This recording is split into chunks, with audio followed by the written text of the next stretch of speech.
এক মেয়ে তার শ্বশুর বাড়ি যাওয়ার আগে বাবাকে প্রশ্ন করলো, বাবা আমাদের সামনের উঠোনের ওই গাছটাকে কি পেছনের বাগানে লাগানো যায় না?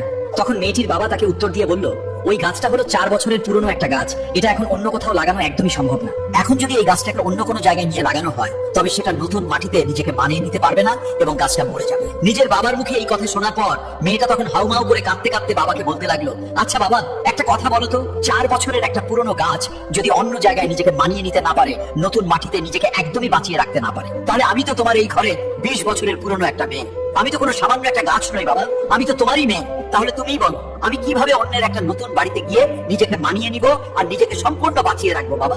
মেয়ের মুখে এমন একটা কথা শোনার পর তার পরিবারের সবাই যেন একদম অবাক হয়ে গেল আর তার বাবা অঝরে হাউমাউ করে কাঁদতে লাগলো। আসলে আমরা ছেলেরা মেয়েদের জীবনটাকে যতটা বেশি সহজ বলে মনে করি, তাদের জীবনটা কিন্তু ততটাও বেশি সহজ নয়, অনেক কঠিন। তাই আমি এই পৃথিবীর প্রত্যেকটা ছেলেকে বলবো, আপনারা সবাই দয়া করে মেয়েদেরকে মন থেকে সম্মান করতে শিখুন এবং তাদের ভালোবাসুন।